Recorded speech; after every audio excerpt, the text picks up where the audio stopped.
opportunities of learning at scale in the new world of work. Before we get to that, however, I want to send a big hello out to our audience today. All of you who are registered in Zoom, I just want to send you a quick reminder that we're going to need you to change your settings from hosts and panelists to everyone so that all of your peers are able to see the conversations that you're having today. For those of you who are viewing from LinkedIn or our other streaming platforms, you'll be able to interact with your peers in the comments section as usual. Now, as you're stepping in, again, please let us know where you're zooming in from. I'm zooming in from beautiful New Jersey. For our regulars, it's so great to have you back. And for those of you who are new to Your Brain at Work, I just want to provide you with a couple of quick facts. Your Brain at Work shares its name not only with our podcast, which you can find on any streaming service that you like, but also a blockbuster book by our co-founder and CEO, Dr. David Rock. We are recording today's session, so if you're interested in the replay, don't worry, we'll be sending it out via email. There will be no slides today, but for those sessions that you attend that do have slides, those slides are for our corporate members. If you're interested in becoming a corporate member, we give you plenty of opportunities to let us know that both in the chat and in our poll. Also, from a tech perspective, I just suggest that you close out any of your outside applications, eliminate any notifications that you may have, and give yourself this hour to really focus on the conversation, both with your peers and with our guests for today. With that said, we're about to kick off, so do a quick stretch, get your water, coffee, or tea, and let's get ready for today's discussion. I'll first start by introducing our guests for today. Firstly, let me introduce an Aussie-turned New Yorker who coined the term neuroleadership when he co-founded NLI over 2 decades ago. With a professional doctorate, 4 successful books under his name, and a multitude of bylines from the Harvard Business Review to the New York Times and many, many more, a warm welcome for our co-founder and CEO of the Neuroleadership Institute, Dr. David Rock. David, it's great to have you back. Thanks, Evan. Good to be here.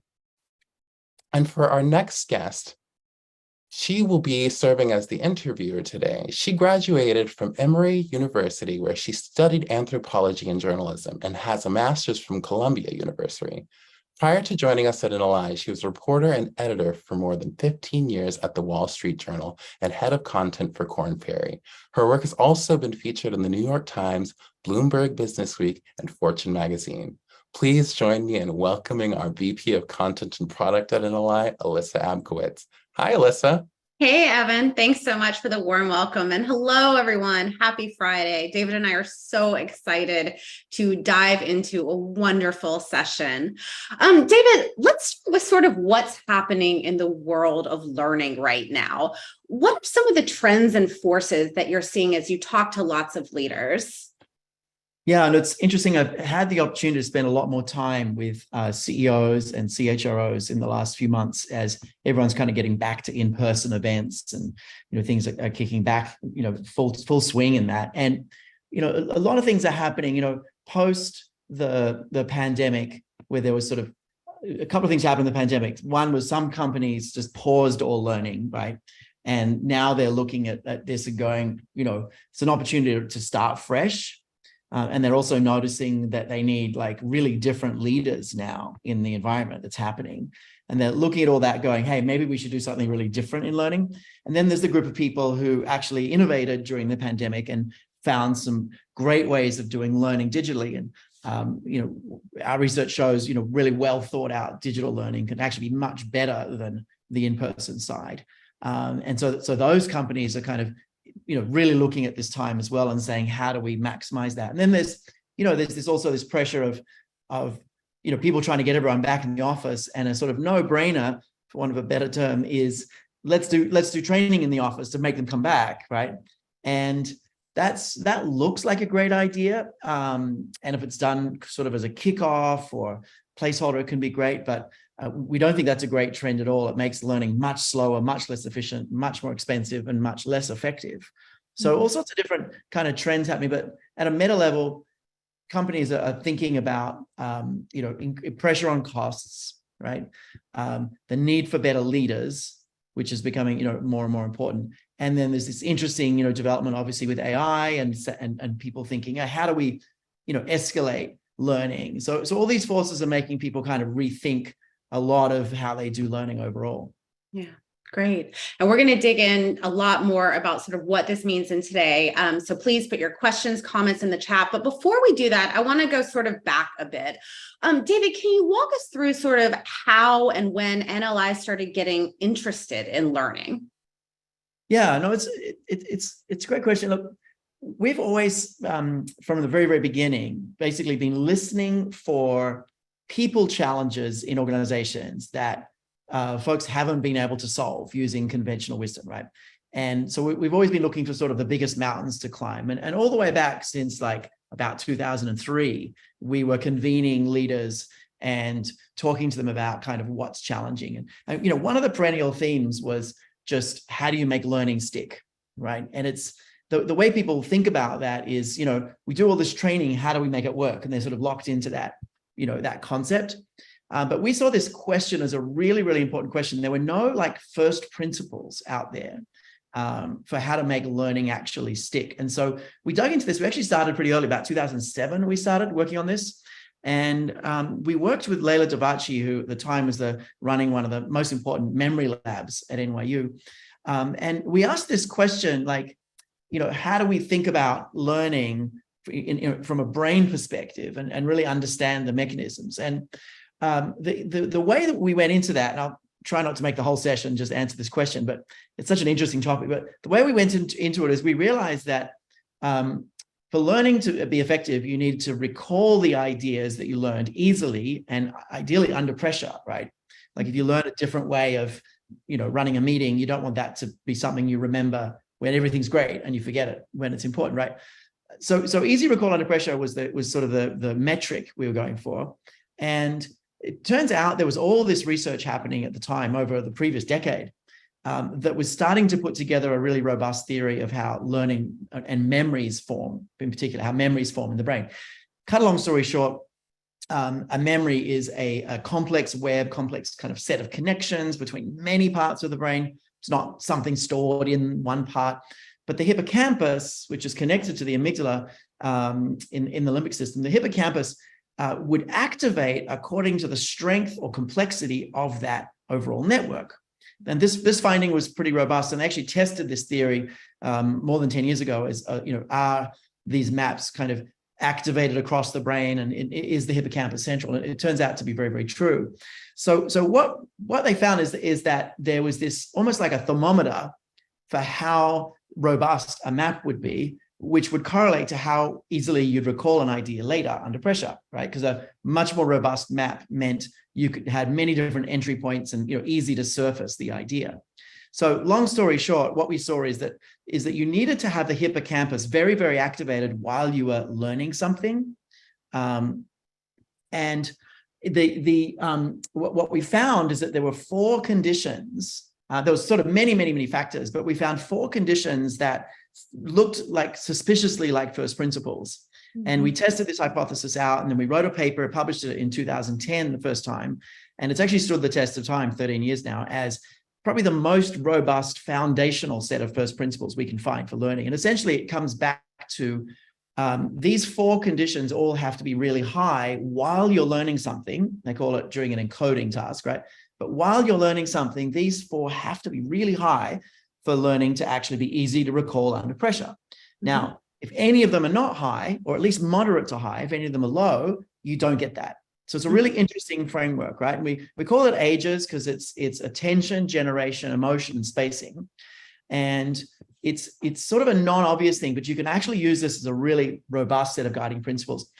Some of them are non-obvious. Attention has to be very focused. And in fact, strangely enough, the most focused attention you get is on a telephone with people like listening carefully and like having to create images in their head and really follow a conversation. Like that tends to be more focused attention than chat plus, you know, plus video, plus slides. That's more diffuse attention, but really focusing hard on something is necessary. And of course, you can't do that for hours, right? But really focused attention is one. Generation means that whatever new idea you're learning, you're generating connections to existing ideas. The strongest form of connection is this insight moment, right? So generation has to be really high. Emotions have to be high, and emotions are interesting. So much easier to get strong negative emotions than strong positive emotions. But either way, you want strong emotions. So the brain says, this is important, this matters. And then finally, the S is spacing, right? And, there's lots written about spacing and the Ebbinghaus curve and all this stuff, but it turns out people, there's a lot to know about spacing, and it's a non-negotiable for easy recall under pressure. So all of those need to be high. And so this became the AGES model. We started actually designing completely different ways of doing learning influenced by this approach. And we ended up massively innovating, doing things we never imagined were even a vaguely good idea, following the science. We did experiments, right? And then we followed the data, and we found actually it was an incredibly helpful rubric. So to me, these are the first principles: attention, generation, emotion, spacing, all having to be high. So those principles, which now sort of form the bedrock and foundation of learning, you then updated them. I believe it was in 2014. So talk us through sort of what was the update and what were the key findings of sort of that evolution of the science? Yeah, so the second paper was important 4 years later, because we were really experimenting and playing with these ideas. And a couple of things had come out in the ensuing kind of 6 years since we first started that first paper. And one of the things was this big finding about a concept called social learning or social memory. And the basics of it is this, that if you're with a group of, say 6 people that you care about even slightly, right? Like peers, not total strangers, but 6 people you have some connection with. You spend 5 minutes, an hour, whatever with them, you'll remember automatically who was there. You might not remember their names, you don't know them well, but who was there, like a felt sense of who was there, how they were all feeling, what the pecking order was in that group. If anyone was feeling, upset or had an argument with someone else, you'd remember that. That's a huge amount of data stored in your brain, and all of it stores automatically. Like, you don't need to go, I have to remember these people were there. No, you remember the meeting and you go, oh, I can remember there were 6 people there and roughly who was there. So your brain automatically encodes social data because social information is so important to us. And the basic finding is, if you can basically connect in any new information to that automatically encoding social information, you encode more richly, recall more easily, and act more often. That was sort of the mantra we came up with: encode more richly, recall more easily, act more often. Basically, because you've built social memory, not just kind of learning on your own. So we realized this was important. The other thing that we realized was that this experience of insight, which is this sort of aha moment where everything comes together, was the strongest form of generation, but also really focused attention in a big way and created emotions and created this kind of spacing effect from the aftershocks of insights. And all this other research started coming out showing that insight learning was so central for learning overall. And what we saw is that those two things were really, really important. And we started to develop this kind of framework for building habits, beyond just sort of recalling something, but now take the recalling idea from AGES and how do you turn that into building habits? And what we realized is that for habit activation, you needed people to have strong insights in social situations, one habit at a time over time. And that became our formula. We've been working with that formula now for quite a while. But that formula builds on AGES, and we published that in 2014. So we've been, this is the thing with us, we're 25 years old. For a good 15 years of that, we had really no commercial model. We were just trying to answer the question, what's the biological foundation of a particular, organizational challenge? And learning is one of the sort of subject matter areas we've written about 6 papers in and really thought about a lot, but then informed all these experiments we would do, which then kind of informed practice. So anyway, long answer to a short question, but those are the 2 big areas of research we've done. Yeah. And just for our audience, can you just briefly again sort of describe what an insight is, how strong they can be? Let's just briefly talk about that. Yeah, it's such a fascinating phenomenon. It was actually my first area of research personally. It's what drew me into neuroscience. Long time ago, about 2002, I started really studying insight. I went on faculty at NYU for a while as an adjunct and was just became fascinated by the moment of insight. And it's a lot of things, but it's a moment where your brain basically reconfigures. And if the insight is strong, it reconfigures in a way it always stays changed. Right. So a strong insight, you'll remember like the rest of your life, right? Like if I asked you, what's the, tell me the most powerful moment of your whole life so far that really was the most important sort of lesson you've learned, you would be telling me a moment of insight that was this big sort of what we call a level 5 insight that changed how you see the world completely, and you stayed changed in some way. So we developed a scale, a 5-point scale called the Eureka scale. Level 5 is these life-changing moments you'll never forget. But level 4 is a really strong insight that you're very motivated by, and you're very likely to do something. And if you're designing any kind of learning experience, you really want to be designing for insight. You don't want to be designing for content sharing. You don't, because people can find content. You don't want to be designing for, for information sharing. You want to design to maximize the strength of insight, and ideally in social situations. And so that's how we think about learning, is how do we design for the strongest possible insight, and socially. So yeah, it's basically the brain changing, and a strong enough insight, it stays changed. Wow. So we've got ages, which then pins down strength of insight, social learning over time. I want to add in an extra component because I know you've talked about this a lot. What role does storytelling play in learning? I know you've talked about that a lot. So let's bring our audience in on the impact of that.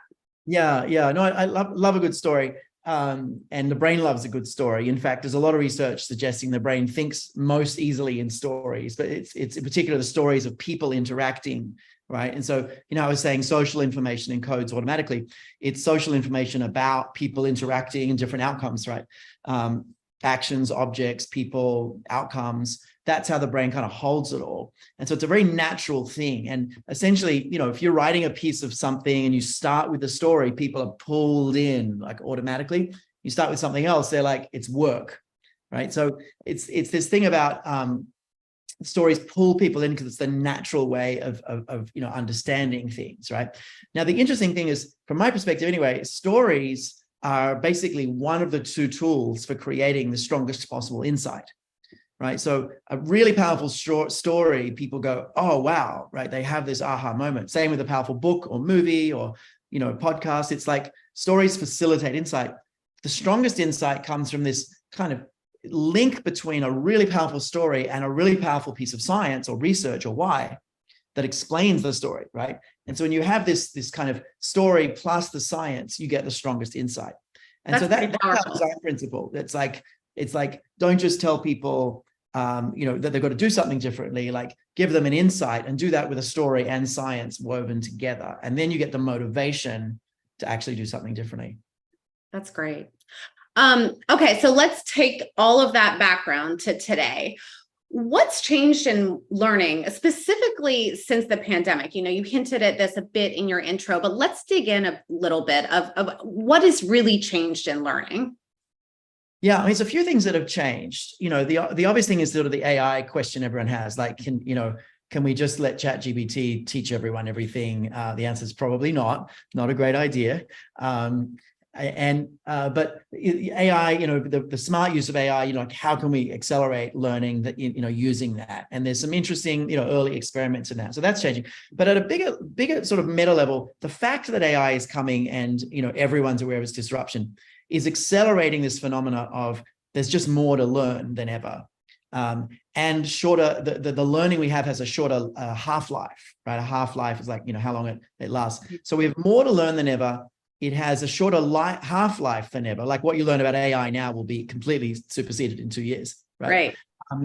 And on top of that, people have less time to learn than ever, right? Which even greater overload.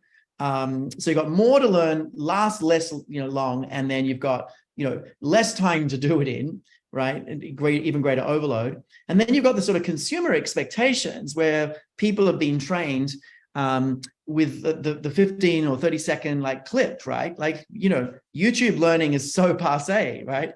We did a session on digital learning in 2019. It was all about YouTube learning. Who cares about YouTube learning anymore? That's the 2 video. Are you kidding?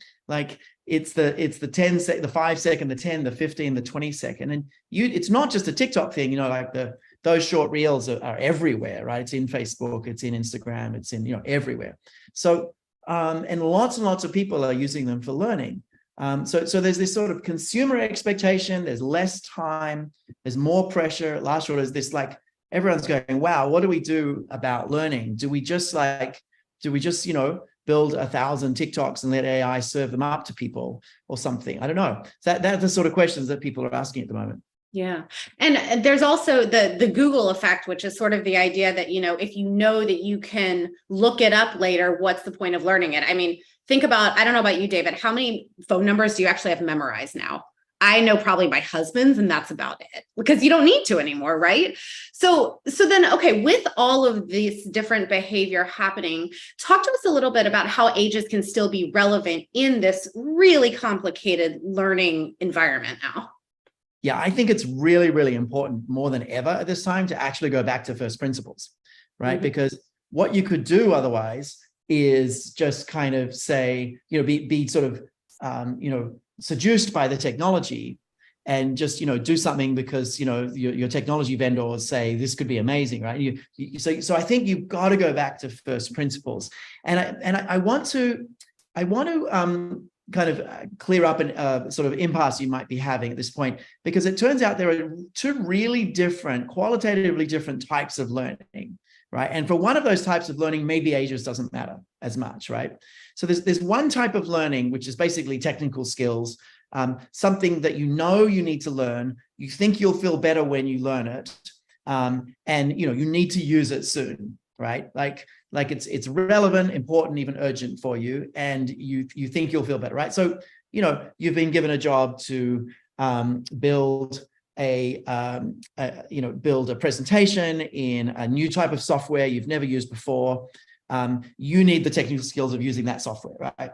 So you need it, you think you'll feel better when you have it, and all that. So that's a technical skill. Now, technical skills you probably can build thousands of TikToks for, right? Especially if you weave a little bit of thinking about insight, because people are pulled into it, right? And they'll use it when they need it, right? And they can search for it, they can find it. And so that just-in-time learning strategy is fantastic for technical skills. And this has actually been a long-studied phenomenon, that the other type of skills, if they're not technical skills, you can think of as soft skills or social skills or human skills or interaction skills or leadership skills, management skills.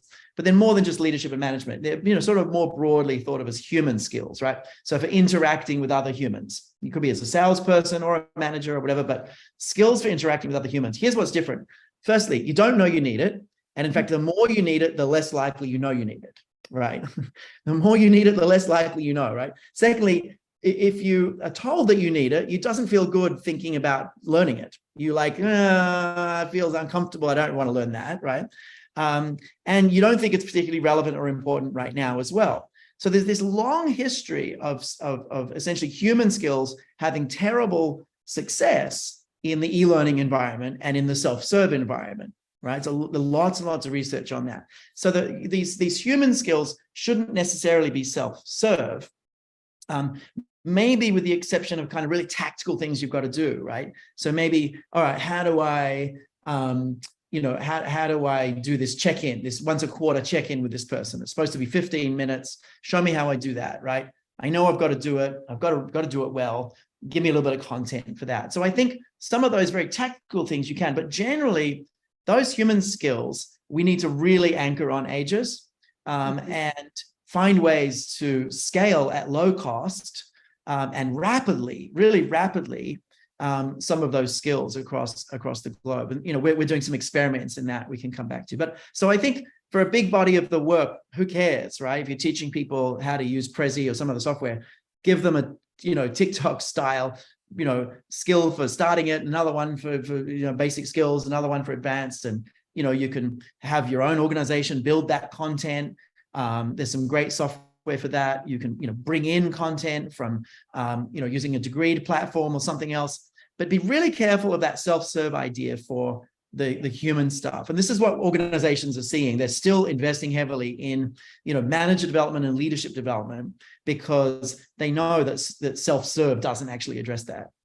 So basically what you're telling me is that I can use like learning self-serve like YouTube for certain things, but not for other things, particularly those soft skills.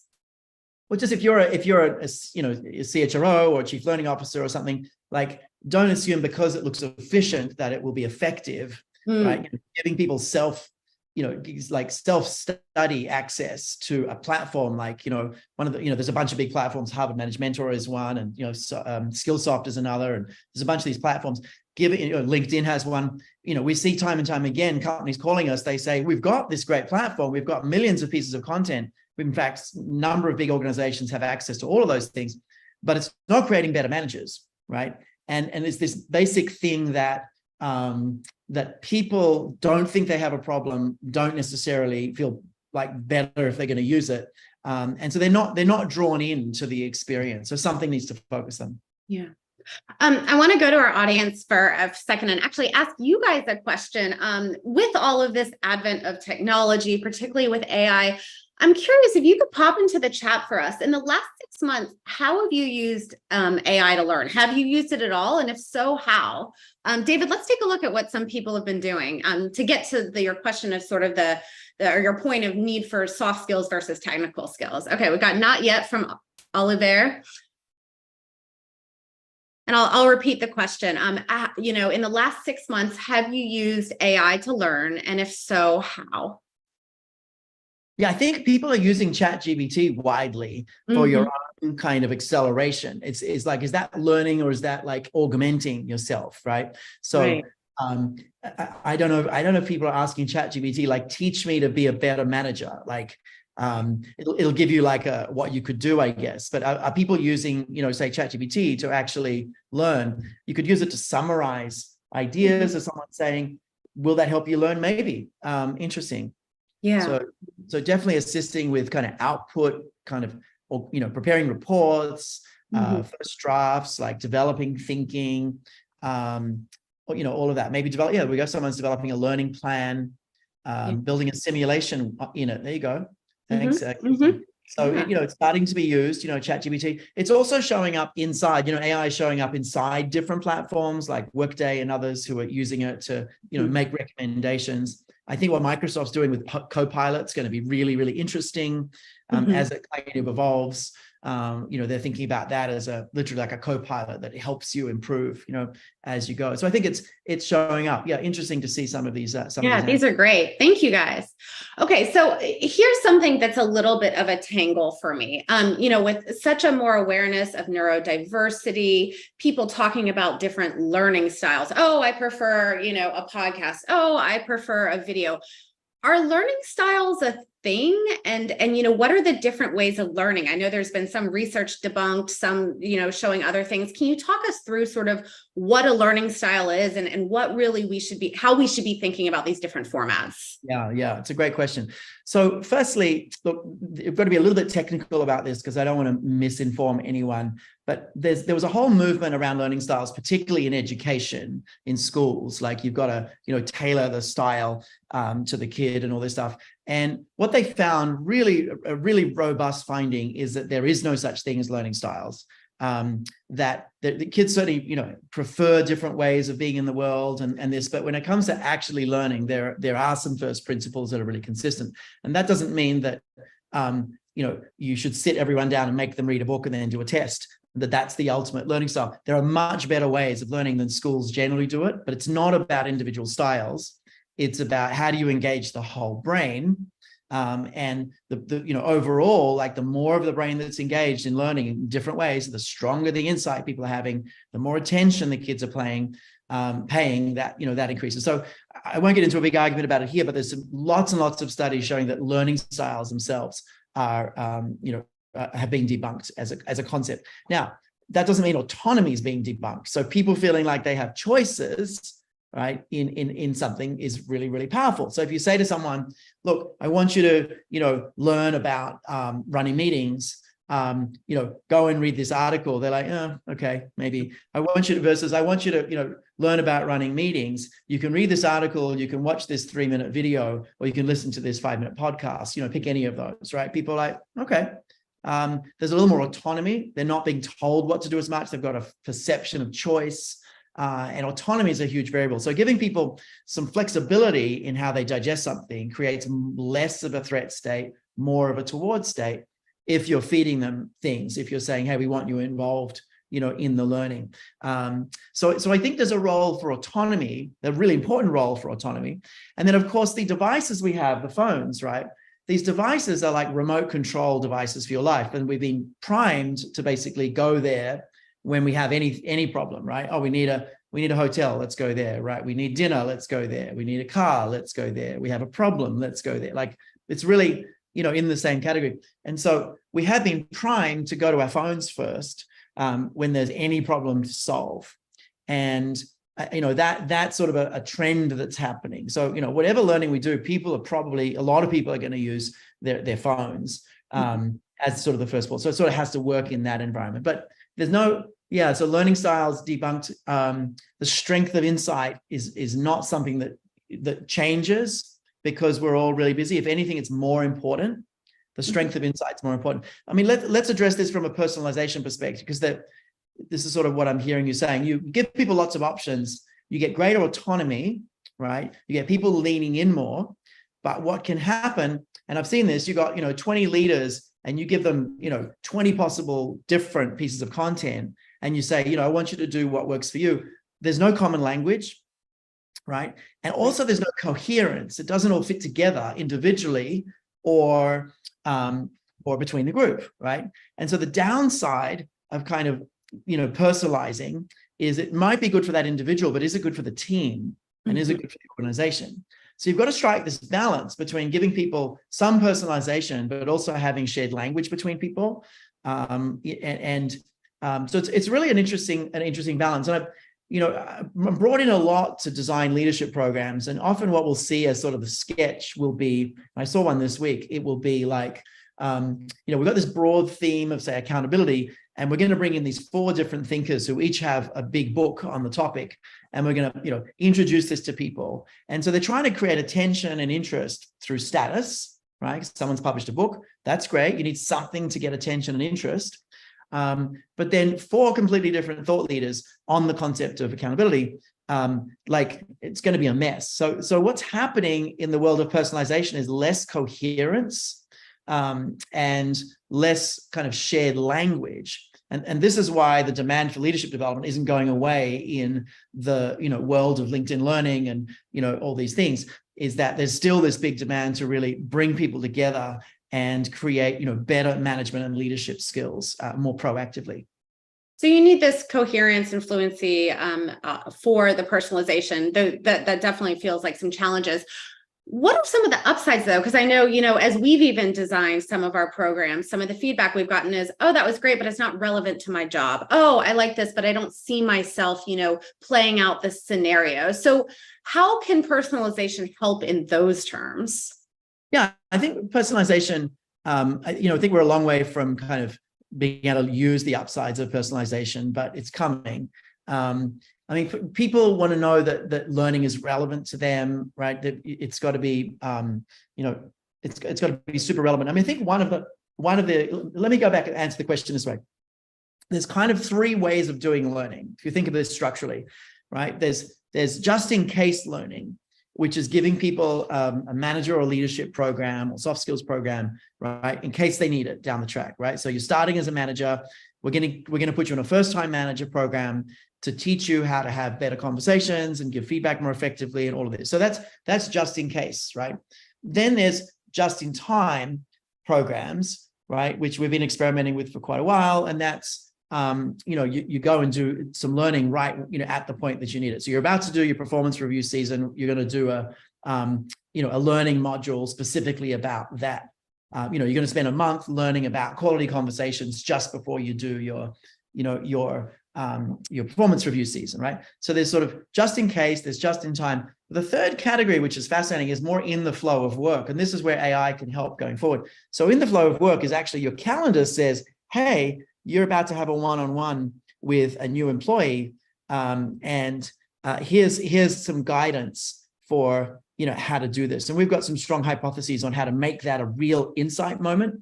And even how to make that social. So we're doing some fun experiments with that. So the in the flow of work, I think, is interesting because it's almost just before you need it, you're actually getting some nudges. And we think there's a way to make those nudges highly intelligent and highly personalized.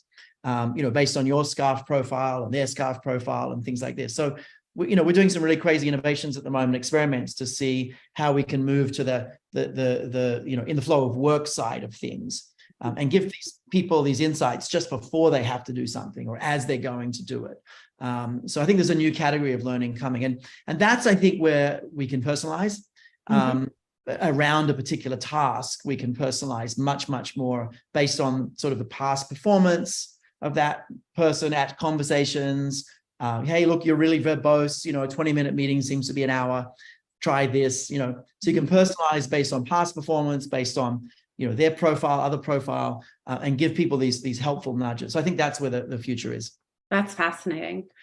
Okay, so we'd be remiss if we didn't talk about learning within the landscape of the return to office debate. So, and Stephanie had a question about this that I want to address now of, in this hybrid world, when managers are begging for reasons to bring people back in, isn't learning a good one? Stephanie asked, how do we convince learners that want in-person learning, that other delivery formats are more effective? So why don't we go back to in-person workshops? Yeah, it's an interesting dilemma, because on one hand, learning is a great way to bring people back together, right? People will come back together for a workshop, right? They'll see their peers, they'll hang out. It's a bit of a double-edged sword. So a lot of organizations found during the pandemic, especially the sort of heart of the 2 years, is that if they experimented and really kind of reinvented their learning, they could do much more effective learning at much lower cost. And effective, not just getting it out to people, but really changing people. And, we did some of our most impactful initiatives 100% virtually, during the pandemic. And we have hard data showing just how much it moved people. So there's this interesting dynamic. So virtual learning done well is definitely more effective than in-person learning done well, assuming the in-person is done as a one-off, right? So and we have hard data on that. We've got different metrics. One study showed about 50% more effective at building habits. Another one showed about 25% more effective at building habits, but that's the lowest result we've seen. So much more effective, like meaningfully more effective to do learning virtually. But then you've got all these people saying, oh, we want to be together, and then you've got the leaders saying, find something to bring them together, right? So look, here's a simple answer. If you can bring people together frequently, get the best of all frameworks, right? And do it in person over time. But attention has to be really focused. You can't hold attention on learning for like 2 hours, 3 hours. Do a 1 hour or 90-minute session in person once a week, right? If you can gather people, if you have facilities, gather people early in the week, early in the day for 60 to 90 minutes, every week for 3 weeks, 4 weeks, 5 weeks, 6 weeks, you'll get by far the most effective solution. The trouble is almost all in-person learning I see loses the spacing effect, the S in ages. Mm-hmm. You can't drop the spacing effect and have learning stick. It just doesn't work. So a great middle ground, a great way to solve this dilemma, kick off your experience in person. Fantastic. Do a couple of hours, maybe do it before lunch and then have a nice social lunch so you get the networking and social effects as well. Do a 90-minute learning kickoff, go to lunch with everyone, right? And then do the rest virtually. Maybe do a closing, together, if it's hard to bring them together. So I think you can get the best of both worlds. But going back to the workshop experience is expensive, friction-filled, cumbersome, but most importantly, nowhere near as effective because it's almost always one-off. Mm-hmm. And the challenge is both employees and even learning leaders feel like in-person is better, because we have this felt sense that it's better. And in fact, this phenomenon has been studied. It's called the massing effect, where people assume learning in a block is better. It turns out it's not. It is actually better for very short-term memory. If you need to remember something the next day, learning in one block is better, like cramming for an exam. But if you need to remember something long-term, it's terrible for that. So that's sort of why we do it. And it is true, it's very easy to be distracted in a virtual learning environment. And there are about a dozen ways that you can make virtual learning absolutely terrible. All you have to do is don't require anyone on camera. The whole virtual learning be terrible. Everyone's multitasking, right? Don't call on people. The learning experience is terrible. Don't use the chat. The learning experience is terrible. There's all sorts of ways to make the learning experience terrible, and worse than in person. And it sort of feels easier to just, put them in a room. Everyone's going to focus. Don't have to think about it. So there's sort of higher fluency in the way we picture that. But virtual is just not that complex. It's not that complex to get people really focused in the virtual environment. And what's interesting is it doesn't have to be a Zoom or Teams session. It doesn't have to be asynchronous. We believe you can get people focused asynchronously as well. And we're experimenting with some ideas there. So there are ways to still have it be social, but have it be asynchronous, and still give people those insights socially over time, and be able to scale that for even lower costs. So we're experimenting with that now. Awesome. And Kirsten is asking if we can share some stories on virtual learning versus in person. So NLI team, if you can drop some of those in, that would be great. I'm going to turn to some of the audience questions, David, for a hot minute. Danny is asking, and I think this is really a poignant point, is I'm having trouble distinguishing between just-in-time learning versus in the flow of work learning. Can you sort of pull that apart for us a bit more? Yeah, so just-in-time learning is more like, it's really sort of just ahead of time learning. It's just before you need something. And you could say they're very, very similar, except the way I'm describing it is a little bit different. So the just-in-time learning is not like something you do, for a month or two at the start of a role. So the sort of the just-in-case learning is not tied to any particular activity. It's like, we're going to teach you to be a better manager broadly. Whereas the just-in-time learning is, we're coming into career conversation season. We're going to give you some learning about career conversations, right? We're having an issue with, with people feeling included. We're about to do an assessment, an engagement assessment. We want to like really nudge that and really move the needle. So we're all going to do an inclusion program, but it's because we're trying to really do that particular thing. So it's sort of tied to an activity or event or goal. It's not kind of general skills, right? That's the just-in-time learning. The classic one is performance reviews. We're about to go into performance review season. We're going to give you a learning how to do it, right?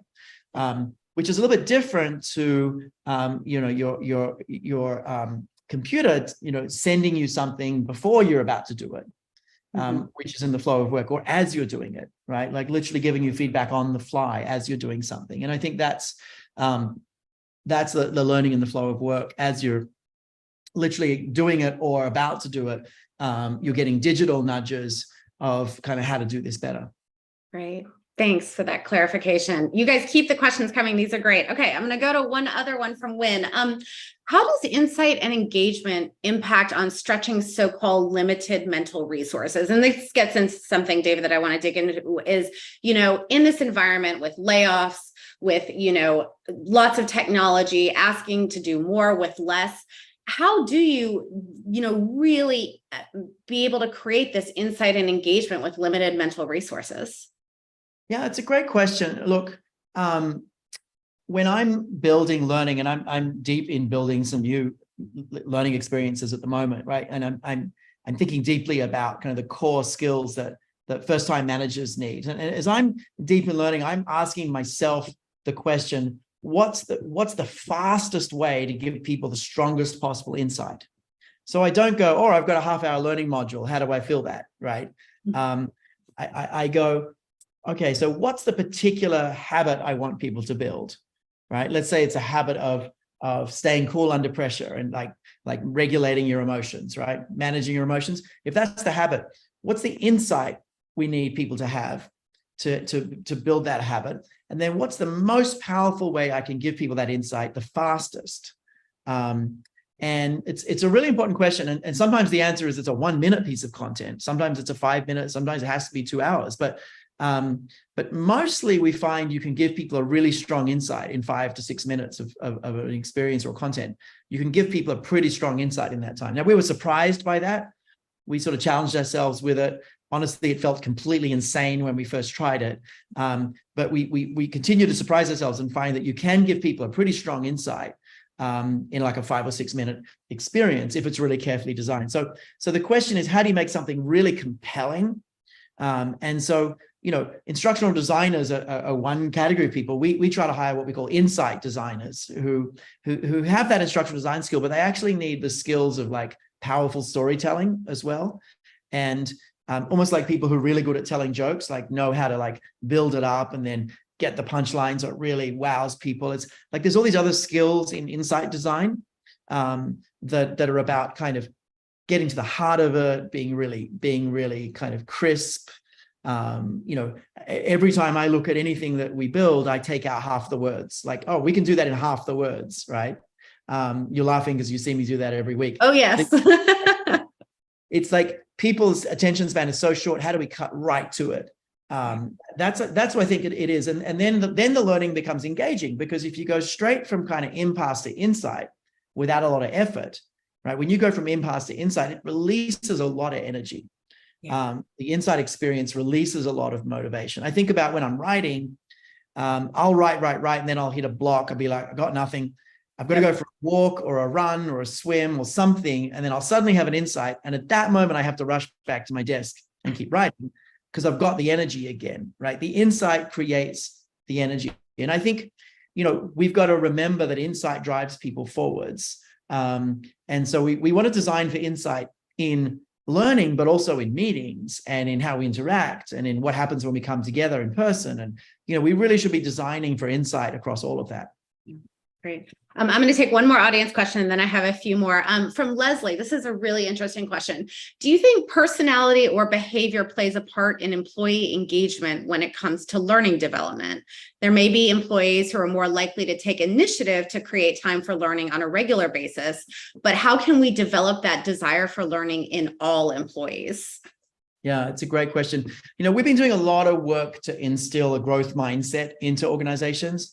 Like lots and lots of, in that space. That's something we did across Microsoft, Procter & Gamble, many firms. And a growth mindset is this almost hunger for learning, right? Because, one of the habits is experiment, right? So you're trying to constantly do that. One of them is to value progress. So you're consistently trying to just get a little bit better all the time. And the third one, which is really important, is learn from others, which means ask people for lots of feedback and, really learn from other people proactively. And so as you embed those three habits, it accelerates people's interest in learning and desire for learning, but it also creates this culture where other people are asking you for feedback a lot, right? And so you just kind of naturally ask them for feedback, and it starts this cultural phenomena of just a lot more feedback across the group, right?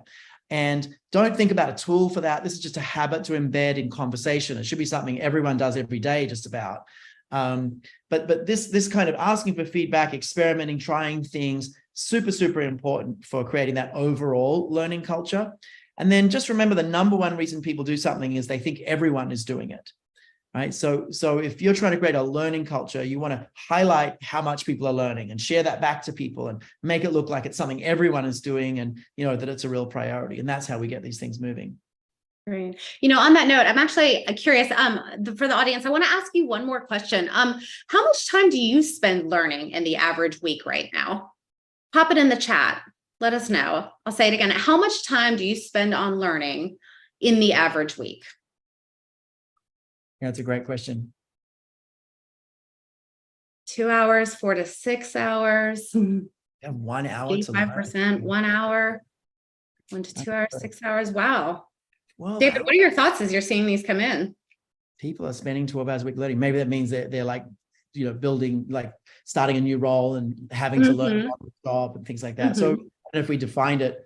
June's doing 6 hours a week learning French. I was able to get 5 minutes a day on an app, trying to learn a language. Maybe that's why I haven't learned it yet. But it's across the board. Some different numbers across the board. Yeah, that's really fascinating. I guess, let's give people a minute, I guess, some closing comments. Well, I have one more question, if you don't mind, just real quick, because I want to get this one in, and apologies because I took a lot of audience questions, but okay. I think this is something that's on a lot of people's minds. There are plenty of job openings still, and yet not enough people to fill them because of skill gaps. So we talked about this evolution of learning. How does reskilling fit into this? What's your take on that? Yeah, a lot of companies are really anxious about this. I mean, organizations are bad generally at teaching people things efficiently and effectively, right? Like our learning tools in organizations are really efficient and effective. Efficient and effective, oh, I want a car. Okay, an Uber's here 3 minutes later, right? That's efficient and effective, right? I want a hotel. I've got one booked in less than 5 minutes, right?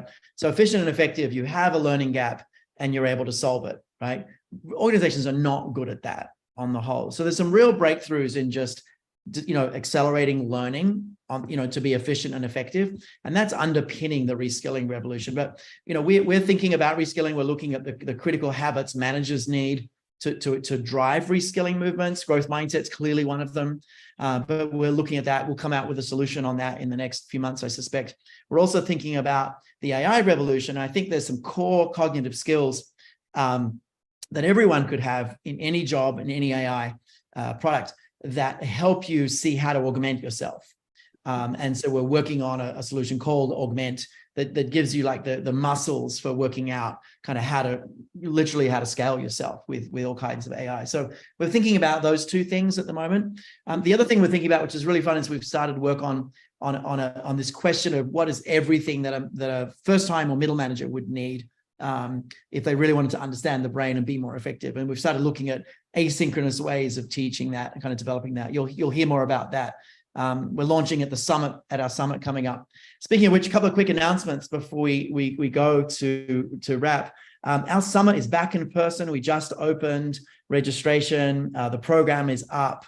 If someone could put a link in, that would be fantastic in the chat. So the summit is up. It's downtown Manhattan. The in-person experience is for internal practitioners only, so people from inside organizations. But the virtual, there's a full hybrid summit, so there's a full virtual experience that anyone can do can get a ticket to the other one as well. So the summit is up.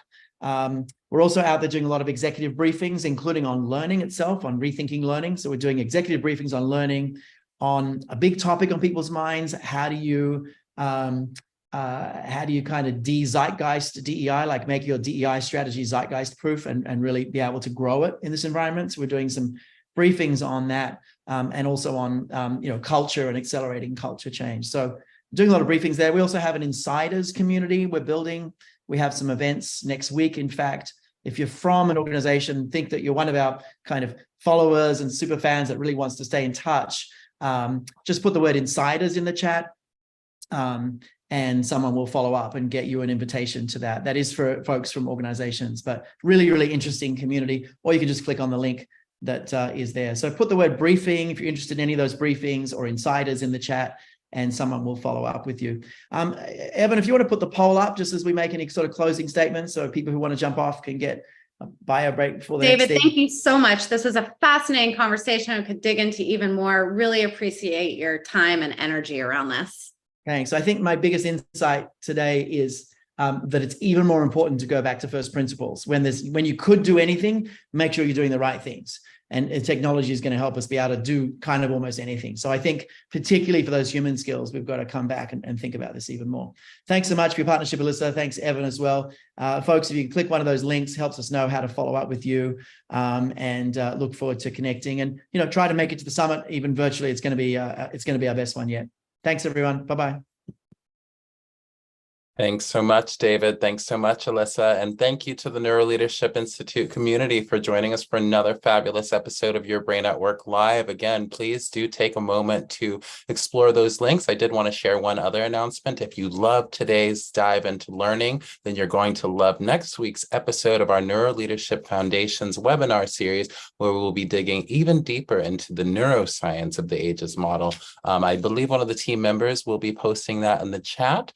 That is taking place on Tuesday from 2 to 3 p.m. Eastern Time. Again, we are also having, Tuesday is actually a really exciting day for us at the Neuroleadership Institute. We are having an insider exchange. So those of you who are applying, we are actually fast tracking applications at this moment. So please go ahead and get your applications in, and we'll make sure to process them so that you are able to attend those sessions. We will be offering two, one at 11 a.m. Eastern Time, and then another at 7 p.m. Eastern Time. So choose the event that is going to be most convenient for you. We look forward to unveiling a few things, including some of the exciting solutions that David was alluding to earlier today, as well as anybody who's interested in getting a deeper look at what we have rolling out at the summit this year. We'll be going over that as well. Finally, We, of course, are so excited to welcome you to the Neuroleadership Summit this year that is taking place in New York City, as well as virtually on October 4th and 5th. You can learn more by visiting summit.neuroleadership.com. And if you want to register, the link's right there on the site, but it's summit.neuroleadership.com/register.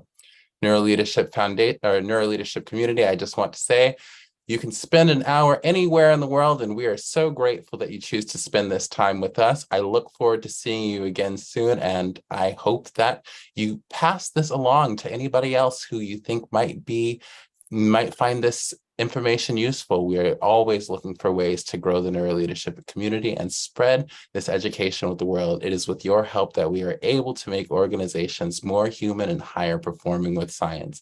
With that said, I'm Evan McFalls, Vice President of Marketing and Brand here at the Neuroleadership Institute, and I'm signing off for the week. Take care.